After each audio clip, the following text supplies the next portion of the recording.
Hello, Assalamu alaikum. My name is Usama Altaf Hussain, and in this video we will be talking about the chapter Energy from Chemicals, जो O level chemistry का एक बहुत basic सा chapter है और energy से related इसके अंदर सारी बातें, यानी कि loss of energy, gain of energy during the reaction जो हो रहा होता है, उससे रिलेटेड ये पूरा चैप्टर है.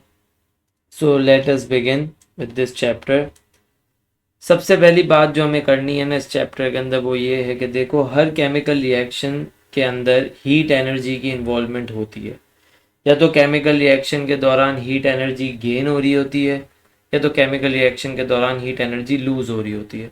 लेकिन हर केमिकल रिएक्शन में जो है ना, हीट एनर्जी की इन्वॉल्वमेंट लाजमी होती है. सो chemical reactions usually involve heat energy. सही है. और हम कभी भी जो है ना, ड्यूरिंग द केमिकल रिएक्शन, हम रिएक्टेंट के पार्टिकल्स या प्रोडक्ट के पार्टिकल्स की जो है ना हीट एनर्जी कभी फाइंड आउट नहीं कर सकते कि एग्जैक्टली हीट एनर्जी कितनी है रिएक्टेंट के पार्टिकल्स की या प्रोडक्ट के पार्टिकल्स की. यानी कि हम पार्टिकल्स की heat energy exactly at a certain time find out नहीं कर सकते. हम जो फाइंड आउट कर सकते हैं ना ड्यूरिंग द केमिकल रिएक्शन, वो चेंज इन हीट एनर्जी है. और वो भी हम कैसे फाइंड आउट कर सकते हैं? हम टेम्परेचर फाइंड आउट कर सकते हैं रिएक्टेंट्स और प्रोडक्ट्स के. यानी कि जब रिएक्शन स्टार्ट हुआ तो रिएक्टेंट साइड, जाहिर सी बात है अभी तो रिएक्शन आपके पास हो रहा है, तो रिएक्टेंट साइड पे ये जो भी है तो आपने उसका टेम्परेचर फाइंड आउट कर लिया. फिर जब प्रोडक्ट्स बन गए तो जो प्रोडक्ट साइड है वहाँ पे आपके पास जाहिर सी बात है सारे प्रोडक्ट्स बने हुए हैं, तो प्रोडक्ट्स की जो हीट एनर्जी है वो आपको बेसिकली डायरेक्टली नहीं पता चल रही, वो आपको टेम्परेचर से ही पता चल रही है. तो आप रिएक्शन के दौरान, यानी कि इनिशियली रिएक्शन का टेम्परेचर, रिएक्शन मिक्सचर का टेम्परेचर क्या था, और by the end reaction mixture का टेम्परेचर क्या है, या टेम्परेचर आप फाइंड आउट करके इस टेम्परेचर चेंज को फाइंड आउट कर सकते हो.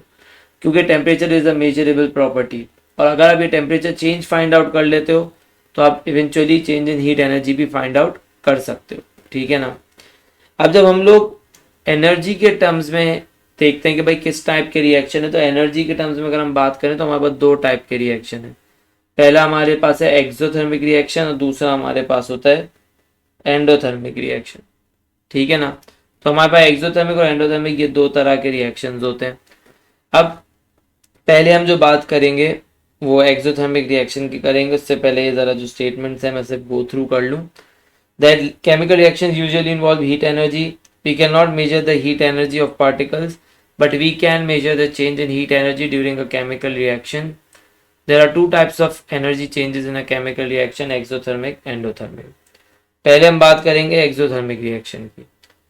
देखो, एक्सोथर्मिक रिएक्शन हमारे पास एक ऐसा रिएक्शन है जिसमें हीट एनर्जी केमिकल्स में से निकलकर सराउंडिंग में चले जाती है. जो केमिकल्स होते हैं ना, इनको हम कंसिडर करते हैं सिस्टम. ठीक है. और जो इसके आसपास की चीज़ है वो है सराउंडिंग. अब आसपास की चीज़ों में बीकर भी आ जाएगा, या जो भी कंटेनर में आप रिएक्शन कर रहे हो वो आ जाएगा.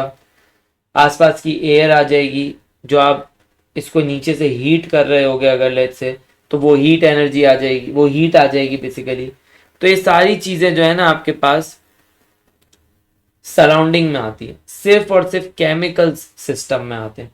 तो एक जो एक्सोथर्मिक रिएक्शन होता है ना, उसमें हीट एनर्जी सिस्टम में से निकलकर, यानी कि केमिकल्स में से निकलकर सराउंडिंग में जाती है. अब सीधी सी बात है, हीट एनर्जी जो है सिस्टम ने लूज की है, सराउंडिंग ने गेन की है.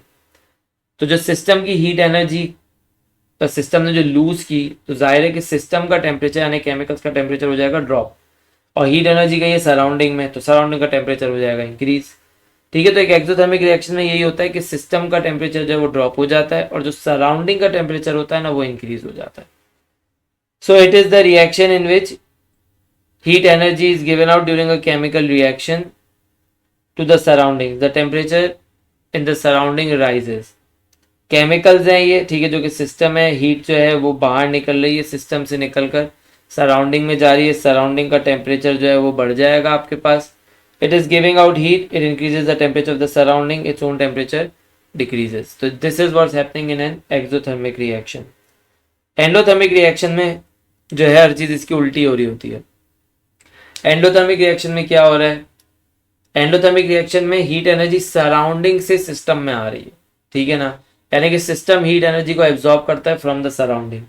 और जब ये काम होगा तो हीट एनर्जी सिस्टम ने एब्जॉर्ब की है, तो मतलब सिस्टम का अपना टेम्परेचर बढ़ जाएगा। और हीट एनर्जी जो है वो सराउंडिंग से ली गई है, तो सराउंडिंग ने क्योंकि हीट एनर्जी लूज की तो सराउंडिंग का टेम्परेचर ड्रॉप हो जाएगा, सिस्टम का टेम्परेचर बढ़ेगा, सराउंडिंग का ड्रॉप होगा। सो it is the reaction in which heat energy is absorb during a chemical reaction from the surroundings. Chemical है यानी कि अब सिस्टम, हीट एनर्जी जो है वो सराउंडिंग से सिस्टम के अंदर आ रही है, it is taking in heat, its own temperature increases, it decreases the temperature of the surroundings। तो ये एक बेसिक आइडिया था behind exothermic and endothermic reactions. तो इस वीडियो में हम यहीं तक बात रखेंगे, नेक्स्ट वीडियो में जो है हम लोग एनर्जी प्रोफाइल डायग्राम से बात स्टार्ट करेंगे इंशाल्लाह। तो इस वीडियो के लिए इतना ही, अल्लाह हाफिज़।